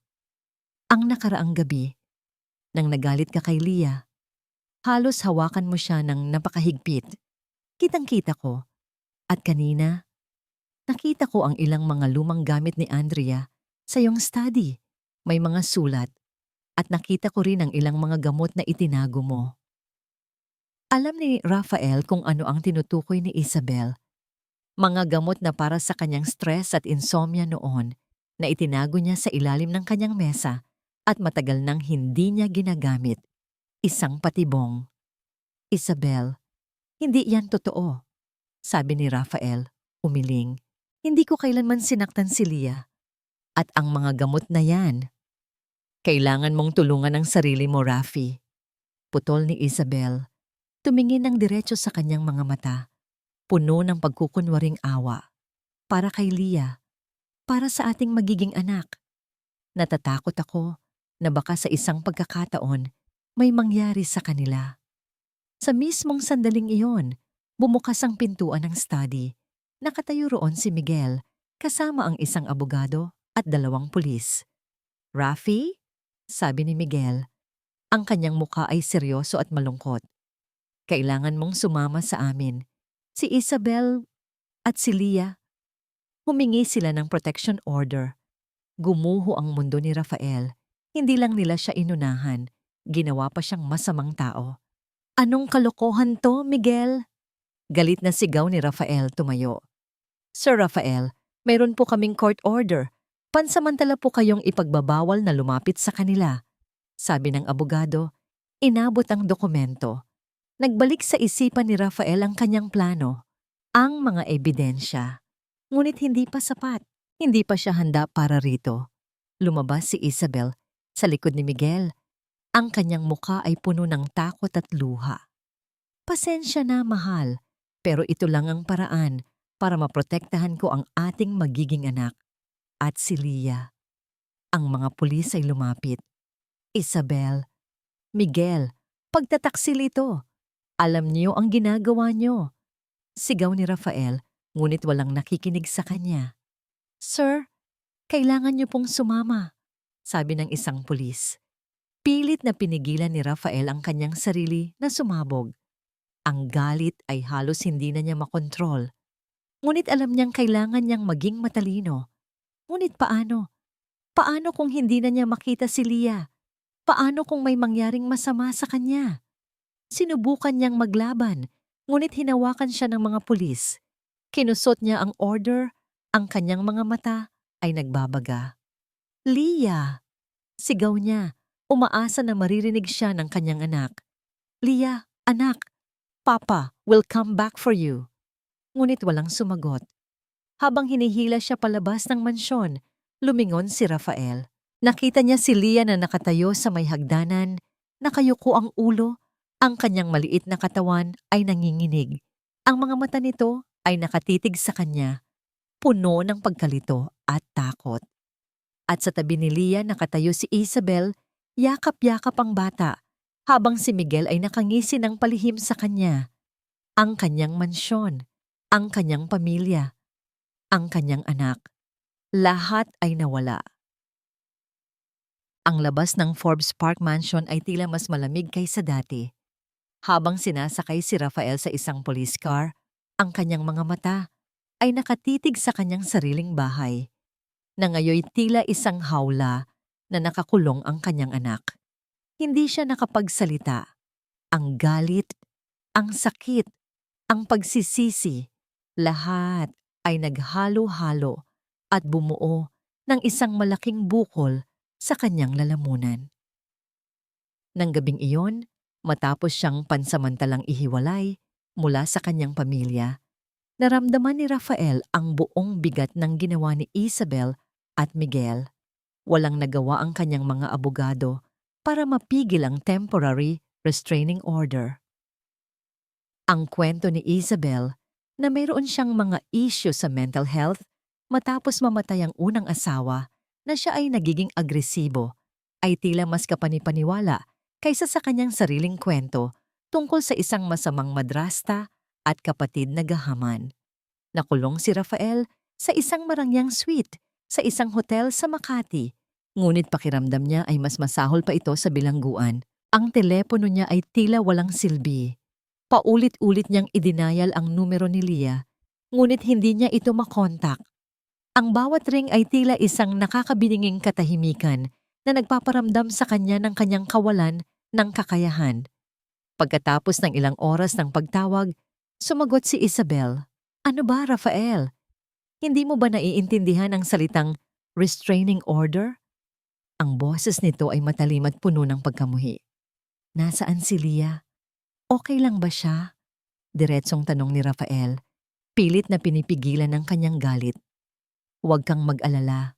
Masaya siya ngayon na wala ka." "Sa wakas, may kapayapaan na kami dito sa bahay." Matamis na sabi ni Isabel na tila naglalayong saktan siya. "At huwag na huwag mo nang susubukang tawagan siya. Ayokong guluhin mo ang isip ng anak ko." "Anak ko, Isabel, hindi natin anak," mariing sabi ni Rafael. At ipapangako ko sa'yo, hindi ako titigil hanggat hindi ka nabubulok sa kulungan. Isang tawa ang narinig ni Rafael mula sa kabilang linya. Isang tawa na puno ng paghamak. Subukan mo, Rafael. Sa ngayon, ikaw ang baliw. Ikaw ang nananakit. Wala kang laban. At pagkatapos, ibinaba ni Isabel ang telepono. Durog na durog si Rafael. Ang mundo ay tila gumuguho sa kanyang paligid. Kinabukasan, lumabas sa mga pahayagan at balita. Sa TV ang iskandalo sa pamilya De Leon. Si Rafael, ang respetadong negosyante, ay inilarawan bilang isang biktima ng mental health issues na nagpakita ng agresibong pag-uugali sa kanyang asawa at anak. Ipinakita ang mga larawan ni Isabel na umiiyak at ang paliwanag ni Miguel na ginawa niya ang lahat para maprotektahan ang pamilya. Ang nakakalungkot na balita mula sa isa sa pinakamayayamang pamilya sa bansa. Ang kilalang negosyanteng si Rafael De Leon, sinasabing nagpakita ng mapanganib na ugali dahil sa depression matapos mamatay ang kanyang unang asawa. Umalingaw-ngaw ang boses ng reporter sa TV. Pinatay ni Rafael ang TV. Ang kanyang reputasyon, ang kanyang kumpanya, ang kanyang buhay, lahat ay tila winawasak. Ang mga kasosyo niya sa negosyo ay nagsimulang umiwas. Ang kanyang mga kaibigan ay hindi na sumasagot sa kanyang mga tawag. Ang kanyang mundo ay naging isang madilim at malungkot na lugar. Walang makikinig sa kanya. Walang maniniwala sa kanya. Naglakad siya papunta sa bintana. Tinitigan ang magandang tanawin ng Makati. Ngunit wala siyang nakita kundi ang kanyang sariling pagkabigo. Ang kanyang sariling pagkakamali.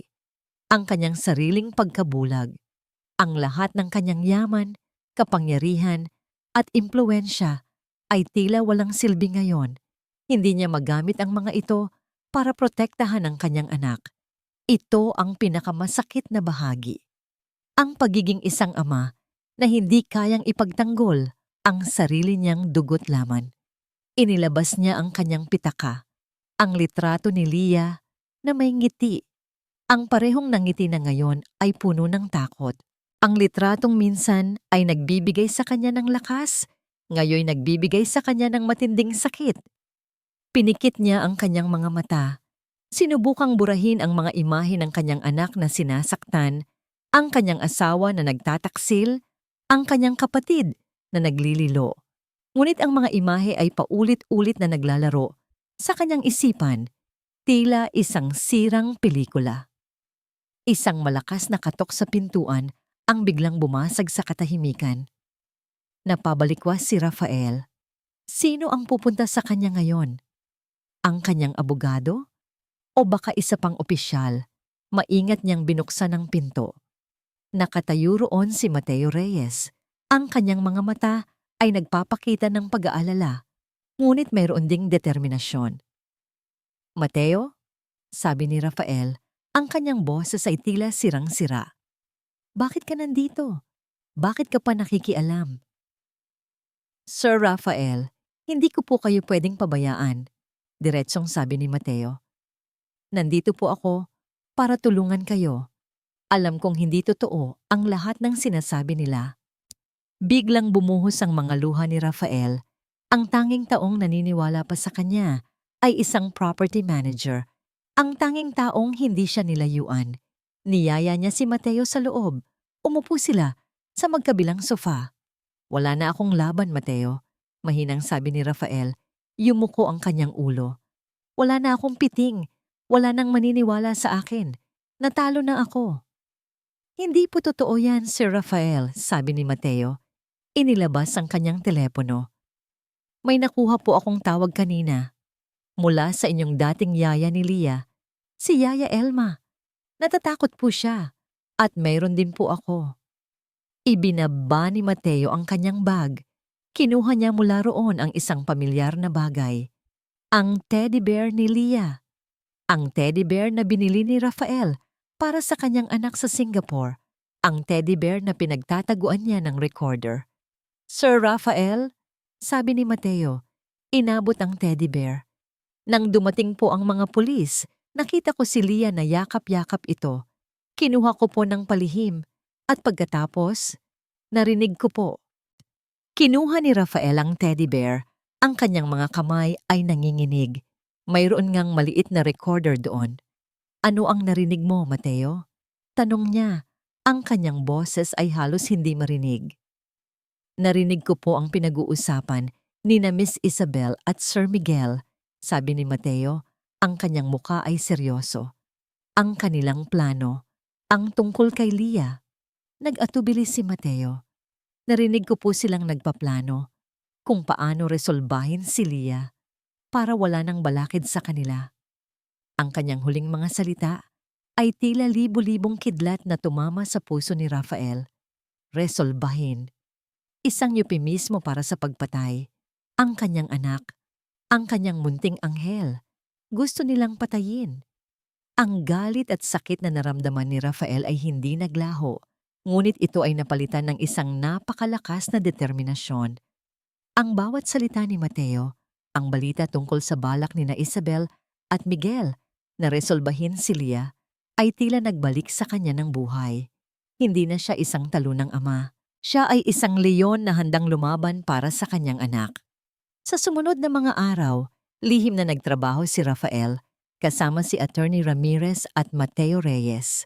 Si Mateo ang naging kanyang mga mata at tenga sa loob ng Forbes Park, nagbibigay ng mga update sa bawat galaw ni Isabel at Miguel. Ang mga recording mula sa teddy bear ni Leah ay naging kanyang pinakamahalagang ebidensya. Mga boses na malinaw na nagpaplano ng kapahamakan ng isang inosenteng bata. Kailangan natin silang bitagin, attorney, sabi ni Rafael. Ang kanyang boses ay kalmado, ngunit may diin. Gusto kong makita ang mga mukha nila kapag nalaman nilang tapos na ang laro. Sir Rafael, ang mga ebidensya ninyo ay napakatibay na. Tugon ni Attorney Ramirez. Sapat na ito para sa korte. Ang audio recording ay direktang nagpapatunay ng kanilang plano. Gusto kong gawin ito ng may saksi, paliwanag ni Rafael. Ayokong makasuhan lang sila at makahanap ng butas sa batas. Gusto kong makita ng mundo at lalo na ng mga taong pinagkakatiwalaan ko kung anong klaseng halimaw ang pinakasalan ko at ang traidor kong kapatid. Ang plano ay masalimuot. Isang family meeting ang idinaos sa De Leon Mansion na kunwari tungkol sa kinabukasan ng De Leon Group at mga pagbabago sa trust fund ni Leah. Kasama sa imbitasyon ang ilang miyembro ng Board of Directors ng De Leon Group at ang kanilang Chief Legal Counsel, mga taong may kapangyarihan at impluensya sa pamilya at negosyo. Ang gabi ng huling hapunan ay dumating. Dumating si Rafael sa mansyon ng may kalmadong mukha, ngunit ang kanyang loob ay tila isang sumasabog na bulkan. Sinalubong siya ni Isabel sa pintuan. May suot itong isang mamahaling dress. Ang kanyang tiyan ay bahagyang umuumbok. Isang matamis na ngiti ang ibinigay nito. Isang ganang ngiti na ngayon ay nagdudulot lamang ng pagkasuklam kay Rafael.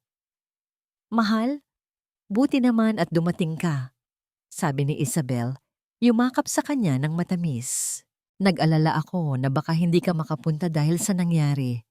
Pinilit ni Rafael na yakapin siya pabalik. Kailangan kong pumunta. Ito ay tungkol sa kinabukasan ng ating pamilya. Oo naman, sagot ni Isabel. Ang kanyang mga mata ay nanlilisik sa pagtatagumpay. Halika na. Naghihintay na sila. Sa dining room, nakaupo na ang mga miyembro ng board, kasama ang legal counsel ng pamilya. Dumating din si Miguel, nakasuot ng isang mamahaling traje de boda. Ang kanyang mukha ay puno ng kumpiyansa. Isang ngisi ang isinukli niya kay Rafael. Kuya, buti nakarating ka. Bati ni Miguel, tumayo at tinapik siya sa balikat.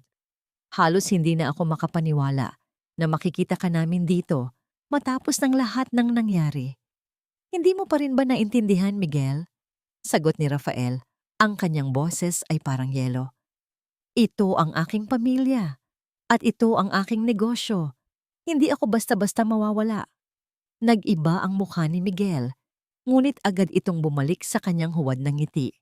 Tama ka, kuya. Halika, Umupo na tayo. Nagsimula ang hapunan. Ang pagkain ay masarap, ang alak ay dumadaloy, at ang usapan ay tila normal.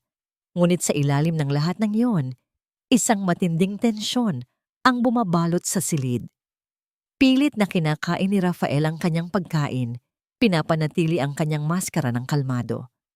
Matapos ang hapunan, tumayo si Rafael. Ang lahat ay tumahimik. Inaasahan ang kanyang formal na pagbubukas ng pagpupulong. Salamat sa inyong pagdalo. Nagsimula si Rafael. Ang kanyang boses ay malakas at malinaw. Ang dahilan ng ating pagtitipon ngayong gabi ay napakahalaga. Hindi lamang ito tungkol sa De Leon Group, kundi tungkol sa kinabukasan ng aming pamilya. Particular, ang kinabukasan ni Angela De Leon, si Leah. Lumingon siya kay Isabel at Miguel, na kapwa nakangiti ng mapanlinlang. Ang usapan ay tungkol sa kanyang trust fund at ang pagbabago sa pamamahala nito, patuloy ni Rafael.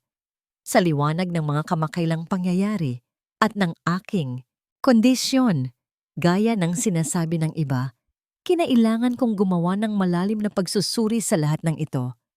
Rafi, mahal, huwag mo nang pahabain. Matamis na sabi ni Isabel, hinawakan ang kanyang braso. Alam na nating lahat ang nangyari. Ang mahalaga ay magpatuloy tayo. Tama ka, Isabel, sabi ni Rafael. Ibinaling ang kanyang mga mata sa kanya. Magpapatuloy tayo sa katotohanan.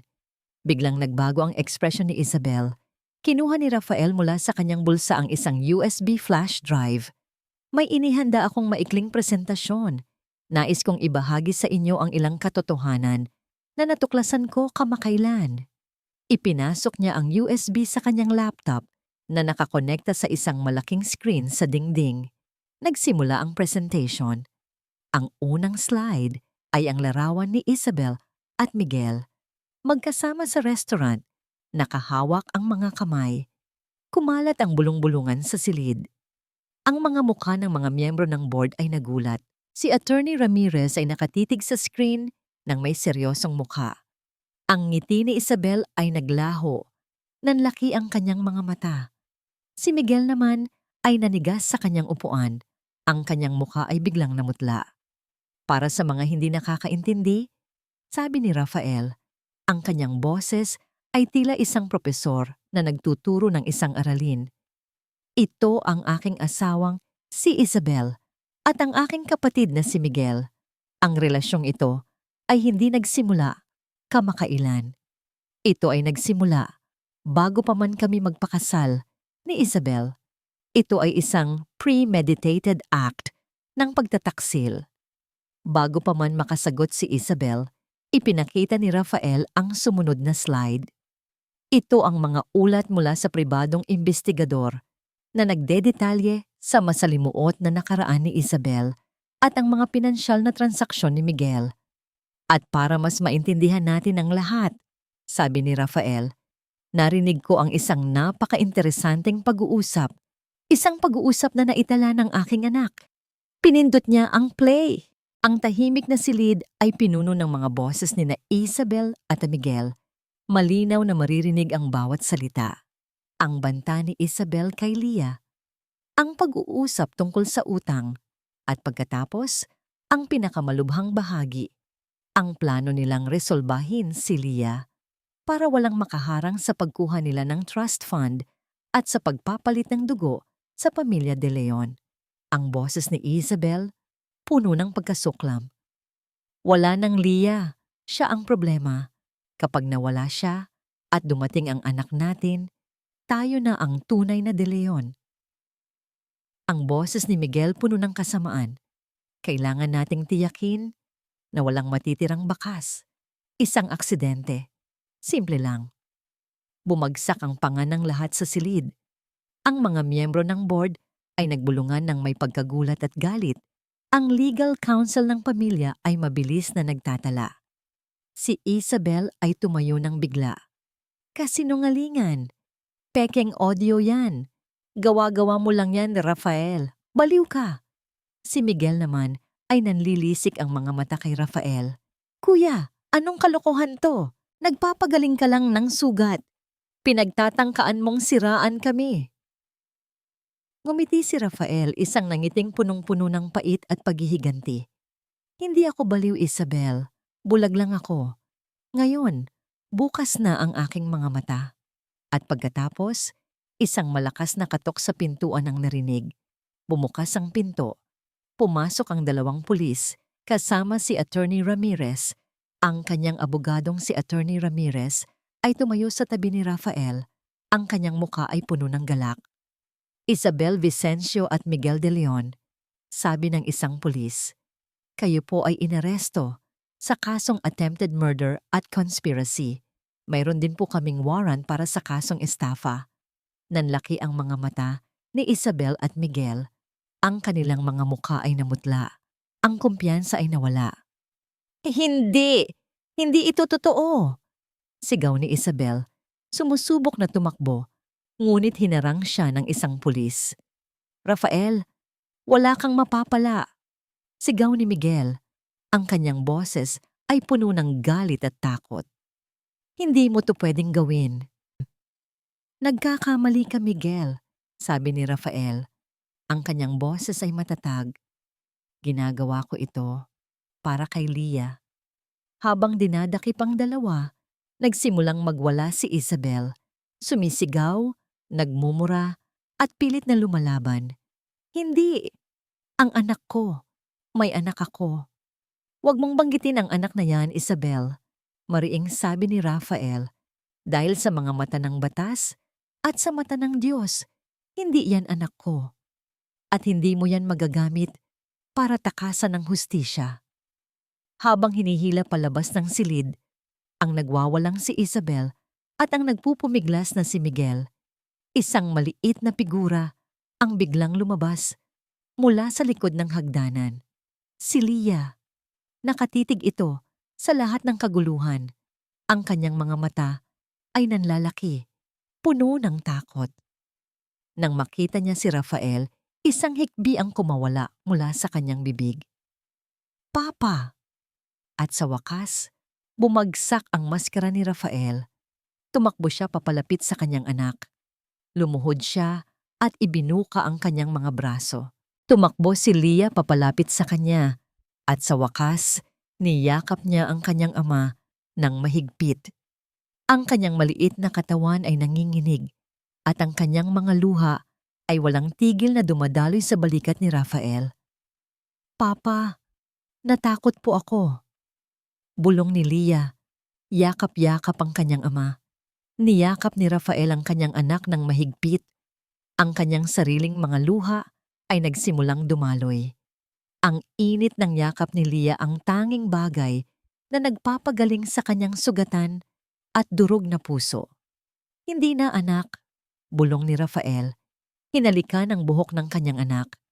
Hindi ka na matatakot. Nandito na si Papa. Hindi ka na hahayaang masaktan. Sa wakas, pagkatapos ng mahabang panahon, muling nagkasama ang ama at anak. Ang pag-iyak ni Lia ay hindi na pag-iyak ng takot, kundi pag-iyak ng paglaya. At para kay Rafael, iyon ang pinakamagandang tunog sa buong mundo. Ang mansyon ng mga De Leon, na minsan ay simbolo ng perpektong buhay ni Rafael, ay ngayon naging tahimik. Wala na ang mga mapanlinlang na ngiti ni Isabel, wala na ang lihim na ngisi ni Miguel. Ang tanging nanatili ay ang malalim na katahimikan at ang tunog ng dalawang pusong nagsisimulang maghilom. Niyakap ni Rafael si Lia ng gabing iyon. Hindi siya bumitiw hanggang sa tuluyan itong makatulog sa kanyang bisig. Ngunit kahit sa pagtulog, hindi pa rin nawawala ang takot sa mukha ng bata. Ang kanyang munting katawan ay paminsan-minsang nanginig, at ang maliliit na hikbi ay kumawala mula sa kanyang bibig. Sa bawat hikbing iyon, dinudurog ang puso ni Rafael. Ang lahat ng sakit na dinanas ni Lia ay dahil sa kanyang pagkabulag. Ang kanyang pagnanais na muling magkaroon ng isang perpektong pamilya ay nagdulot ng isang bangungot sa kanyang anak. Ang pagsisisi ay tila isang nakakapanakit na apoy sa kanyang kalooban. Patawarin mo ako, anak. Bulong niya sa natutulog na bata. Hinaplos ang buhok nito. Patawarin mo si Papa. Hindi na ulit mangyayari yon. Hindi na kita pababayaan. Nang magising si Rafael kinabukasan, naramdaman niya ang maliit na ulo ni Leah na nakasandal sa kanyang dibdib. Dahan-dahan itong gumalaw at bumukas ang mga mata nito. Tumingin ito sa kanya at sa loob ng ilang segundo, tila mayroong pagkalito sa kanyang mga mata bago ito napalitan ng pagkilala at isang munting ngiti. "Papa," bulong ni Leah. Ang boses nito ay medyo garalgal pa. "Good morning, anak," sabi ni Rafael. Hinalikan ang noo nito. Ang simpleng sandali na yon ay tila isang munting liwanag sa madilim na mundo niya. Ngunit ang paghilom ay hindi madali. Sa mga sumunod na araw, naging anino ni Rafael si Leah. Palagi itong nakakapit sa kanya, ayaw na siyang pakawalan. Kapag kailangan niyang umalis, kahit panandalian lang, umiiyak ito ng malakas. Ang mga ingay sa labas, ang mga bagong mukha, lahat ay nagdulot ng takot sa kanya. Hindi na siya ang dating Leah na malikot at palaging masaya. Ang kanyang mga mata ay madalas na malungkot at ang kanyang nangiti ay bihira na lang. Napakasakit para kay Rafael na makita ang kanyang anak sa ganoong kalagayan. Desidido siyang ibalik ang dating Leah. Alam niyang kailangan niya ang tulong ng mga profesional. Sa rekomendasyon ni Attorney Ramirez, hinanap ni Rafael ang isang kilalang child psychologist na si Dr. Elena Santos. Ang unang sesyon ay mahirap. Naging tahimik lang si Leah, nakakapit ng mahigpit sa kamay ni Rafael at ayaw tumingin kay Dr. Santos. "Normal po ito, Sir Rafael," paliwanag ni Dr. Santos nang silang dalawa na lang. "Malalim ang trauma ni Leah. Kailangan natin ng matinding pasensya at pagmamahal. Kailangan niyang maramdaman na ligtas siya." Umalis sila sa klinik ni Dr. Santos, bitbit ang payo at pag-asa. Para makatulong sa paghilom ni Leah at para tuluyan ng burahin ang masasamang alaala, gumawa ng malaking desisyon si Rafael. "Ibenta na natin ang bahay, Leah," sabi niya sa anak isang hapon, habang naglalaro sila sa garden. Ang parehong garden kung saan sinabi ni Isabel na nadulas si Leah. Nag-angat ng tingin si Leah. "Bakit po, Papa?" "Dahil gusto nating magsimula ulit, anak. Gusto natin ng bagong simula. Isang bahay na puno lang ng masasayang alaala." Paliwanag ni Rafael. Hinaplos ang pisngi nito. "Gusto mo ba ng bagong bahay, anak?" Dahan-dahan, tumango si Leah at sa mga mata nito ay may munting kislap ng pag-asa. Ang proseso ng pagbebenta ng Forbes Park Mansion ay mabilis. Ang mga alaala ng kaligayahan, ng pagmamahal at ng pagtataksil ay nakakapit sa bawat sulok ng bahay na iyon. Kailangan niya itong tanggalin. Kailangan niyang burahin ang lahat ng bakas ng sakit. Pinili ni Rafael na ilipat ang lahat ng kayamanan ng pamilya sa pangalan ni Leah at itinatag ang isang board ng mga pinagkakatiwalaang tao na mamamahala nito hanggang sa maging ganap na legal ang kanyang anak. Ang De Leon Group ay pansamantalang pinamamahalaan ng kanyang pinagkakatiwalaang COO at ng board habang siya ay nakatuon sa kanyang anak. Ang bawat araw ay isang hakbang patungo sa paggaling. Maraming beses pa ring nanaginip ng masama si Leah, ngunit sa bawat pagkakataon, nandoon si Rafael upang yakapin at pakalmahin siya. Nagbasa siya ng mga libro tungkol sa trauma sa mga bata. Nagsama sila ni Leah sa mga art therapy sessions. Nagluto sila. Nagpinta sila. Nagbasa sila ng mga kwento. Isang hapon, habang naglalaro sila ng Lego, gumawa si Leah ng isang maliit na bahay. Kulay asul ang bubong at kulay dilaw ang dingding. Sa harap ng bahay, dalawang stick figure, isang malaki at isang maliit, ang magkahawak kamay. "Sino yan, anak?" tanong ni Rafael nakangiti. "Kami po, Papa. Ito ang bahay natin," sabi ni Leah. At sa pagkakataong ito, ang kanyang nangiti ay totoo. Isang nangiting hindi napipilitan. Isang ngiting puno ng kawalang malay. Ang puso ni Rafael ay tila umihip. Ang ngiting iyon, ito ang pinakahihintay niyang nangiti. Ito ang patunay na may pag-asa. Ngunit may isang bahagi pa ng kanyang nakaraan na kailangan niyang harapin. Isang tawag ang dumating mula kay Attorney Ramirez. Sir Rafael, sabi ni Attorney Ramirez, may petsa na po ang paglilitis kina Isabel Vicencio at Miguel de Leon. Kailangan po nating paghandaan ang inyong testimonya. Napahinto si Rafael. Ang paglilitis, ang paghaharap sa 2 taong nagdulot ng matinding sakit sa kanya at sa kanyang anak. Tumingin siya kay Leah na masayang naglalaro ng Lego. Ang kanyang anak ay unti-unti nang bumabalik sa dati. Ang kanyang pagiging inosente ay unti-unting nagbabalik. Kailangan ba niyang hayaan si Leah na humarap sa korte? Kailangan ba niyang ipaalala sa kanyang anak ang lahat ng bangungot na pinagdaanan nito? Ang tanong na yon ay umalingaw-ngaw sa kanyang isipan, puno ng pag-aalala at pagdududa. Ilang buwan ang lumipas mula ng huling hapunan sa mansyon ng mga De Leon. Ang dating ingay at tensyon ay napalitan ng katahimikan at ng unti-unting paghilom. Ngunit bago tuluyang makamit ang kapayapaan, may huling laban pa na kailangan harapin, ang paglilitis kina Isabel at Miguel. Nakaupo si Rafael sa harap ng isang abogadong si Attorney Ramirez habang nakatitig sa mga dokumento ng korte. Ang tanong ni Attorney Ramirez ang umalingaw-ngaw sa kanyang isipan. Sir Rafael, gusto niyo po bang isama si Leah bilang testigo? Tiningnan ni Rafael ang larawan ni Leah sa kanyang telepono. Isang larawan na kuha habang sila ay naglalaro sa parke. Ang ngiti nito ay totoo at walang bahid ng takot. Ang kanyang anak ay unti-unti nang bumabalik sa dating sigla. Ang mga bangungot ay nabawasan na at ang kanyang mga tawa ay mas madalas nang marinig. Hindi niya kayang ipaubaya ang kanyang anak sa proseso ng korte na muling magbubukas ng mga sariwang sugat. Hindi, attorney, sabi ni Rafael.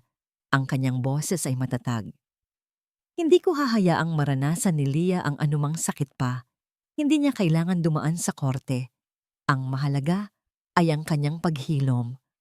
Ako ang magpapatotoo. Ako ang haharap sa kanila. Naintindihan ni Attorney Ramirez. Pero si Rafael, mas malakas po ang kaso kung may personal na testimonya ang biktima mismo. Mas mahalaga sa akin ang kanyang kapayapaan kaysa sa anumang kaso, mariing tugon ni Rafael. Hahayaan ko ang lahat ng ebidensya ang magsalita para sa kanya. At ako, bilang kanyang ama, ang magiging boses niya. Nagsimula ang paglilitis. Sa loob ng courtroom, nakaupo si Rafael sa witness stand. Ang kanyang tindig ay matatag. Sa kabilang banda, nakaupo sina Isabel at Miguel. Ang kanilang mga mukha ay balisa, lalo na si Isabel na mayroon ng mas malaking tiyan. Ang pagmamalaki at kayabangan na dati nilang ipinapakita ay napalitan ng takot at galit. Tiningnan ni Rafael si Isabel. Wala siyang nakitang pagmamahal o awa. Wala na rin ang galit na dati niyang naramdaman. Tanging isang malamig na kapasyahan lamang. Mr. De Leon, nagsimula ang prosecutor. Maaari po ba ninyong sabihin sa korte ang lahat ng inyong natuklasan tungkol sa inyong asawa, Miss Isabel Vicencio, at sa inyong kapatid, Mr. Miguel De Leon? Kalmado, ngunit detalyado, isinalaysay ni Rafael ang lahat. Ang pagdududa, ang investigasyon, ang mga audio recording, ang video, ang report ng private investigator na nagbunyag sa relasyon ni na Isabel at Miguel sa plano nilang kunin ang kayamanan ng pamilya at sa pinakamalubha, ang kanilang balak na resolbahin si Leah. Ang bawat salita ay may bigat, bawat detalye ay sinusuportahan ng matibay na ebidensya. Narinig ang bulong-bulungan sa korte habang inilalatag ni Rafael ang lahat ng katotohanan. Si Isabel at Miguel ay sumusubok na magprotesta, ngunit pinatahimik sila ng hukom. Ang mga dating nangiti ni Isabel ay napalitan ng luha ng galit at pagkatalo. Ang kayabangan ni Miguel ay nawala, napalitan ng desperasyon. Pagkatapos ng ilang linggong paglilitis, dumating ang hatol. Guilty. Isabel Vicencio at Miguel de Leon ay napatunayang nagkasala sa kasong attempted murder, conspiracy at estafa. Ang kanilang mga pangarap na yumaman sa pamamagitan ng panloloko at kasamaan ay nagwakas sa malamig na pader ng kulungan. Si Isabel, sa kabila ng kanyang pagbubuntis, ay hindi nakaligtas sa batas. Ang bata na naging sentro ng kanilang masamang plano ay agad na inilagay sa pangangalaga ng social welfare. Ang balita ay mabilis na kumalat. Ang iskandalo sa pamilya de Leon ay naging isa sa pinakamalaking balita sa bansa. Ngunit para kay Rafael, hindi ito tungkol sa balita o sa kanyang reputasyon. Ito ay tungkol sa hustisya. Hustisya para sa kanyang anak. Matapos ang lahat, ibinenta ni Rafael ang lahat ng kanyang pag-aari sa Metro Manila, kabilang na ang Forbes Park Mansion. Ang lahat ng naiwan na alaala ng sakit at pagtataksil ay kailangan niyang burahin. Kumuha siya ng isang maliit, ngunit magandang bahay sa tabing dagat sa Batangas, isang lugar na malayo sa ingay ng syudad, isang lugar kung saan nagsisimula ang kapayapaan. Isang hapon, habang papalubog ang araw, naglalakad si Rafael at Lia sa dalampasigan. Ang kulay kahel at lila ng kalangitan ay nagbigay ng isang napakagandang tanawin. Ang simoy ng hangin ay sariwa at ang tunog ng alon ay tila isang lalabay. Hawak kamay silang naglalakad. Ang dating tahimik na si Lia ay mas masigla na. Tumatawa na siya kapag naglalaro at ang kanyang mga mata ay puno na ulit ng kislap. Ang kanyang mga sugat ay hindi pa tuluyang naghihilom, ngunit meron na siyang sandalan, ang kanyang ama. "Papa," sabi ni Lia. Huminto at tiningnan siya. "Ano yon, anak?" tanong ni Rafael, lumuhod para pantayan ang kanyang anak. "I love you, Papa," sabi ni Lia. At sa pagkakataong ito, ang ngiti nito ay mas maliwanag pa sa sikat ng araw. Niyakap ni Rafael ang kanyang anak ng mahigpit. Ang bawat hibla ng kanyang pagkatao ay napuno ng pagmamahal. Ito ang tunay na kayamanan. Ito ang tunay na pamilya. "Mahal na mahal din kita, anak," bulong niya. Hinalikan ang buhok nito. "Palagi. At hindi ka na matatakot kailanman. Nandito na si Papa. Ito na ang ating tahanan." Magkahawak kamay, muli silang naglakad. Sa harap nila ay ang malawak na dagat, sumasalamin sa lumulubog na araw. Ang bawat alon ay tila isang paglilinis, isang paghuhugas ng lahat ng sakit at kalungkutan. Isang bagong simula, isang pangako. Ang buhay ay hindi perpekto, ngunit sa piling ng kanyang anak at sa kapayapaan ng kanilang bagong tahanan, natagpuan ni Rafael ang tunay na kahulugan ng pagmamahal, ng proteksyon, at ng isang walang hanggang pag-asa. Sa pagtatapos ng kwentong ito, malinaw na ang tunay na panganib ay hindi laging nagmumula sa labas ng tahanan, kundi minsan ay nagtatago sa likod ng mga ngiting pinakamalapit sa atin. Ang kasinungalingan at kalupitang binalot ng karangyaan ay tuluyang nabunyag at ang mga taong umabuso sa tiwala at sa isang inosenteng bata ay hinarap ang bigat ng batas at konsensya. Sa kabilang banda, si Rafael ay naging larawan ng isang amang handang isugal ang lahat para maprotektahan ang anak, isang paalala na ang pag-ibig ng magulang ay mas malakas kaysa anumang intriga o kasakiman. Ipinapakita ng kwentong ito na ang kasamaan ay maaaring magtago ng matagal. Ngunit darating ang araw na ito'y mahahayag. Ang kabutihan, kapag sinamahan ng tapang at paninindigan, ay may gantimpala kahit dumaan pa sa matinding sakit. Sa huli, ang sugatang puso ni Lia ay may pag-asang gumaling sa isang bagong simula na puno ng tunay na pagmamahal at katahimikan. Ngayon, nais naming kumustahin ka. Ligtas ka ba? At may mga sugat ka rin bang tahimik na dinadala? Ano ang naramdaman mo sa laban ni Rafael bilang ama? Ibahagi mo ang saloobin mo dahil mahalaga sa amin ang iyong boses at ang iyong kwento.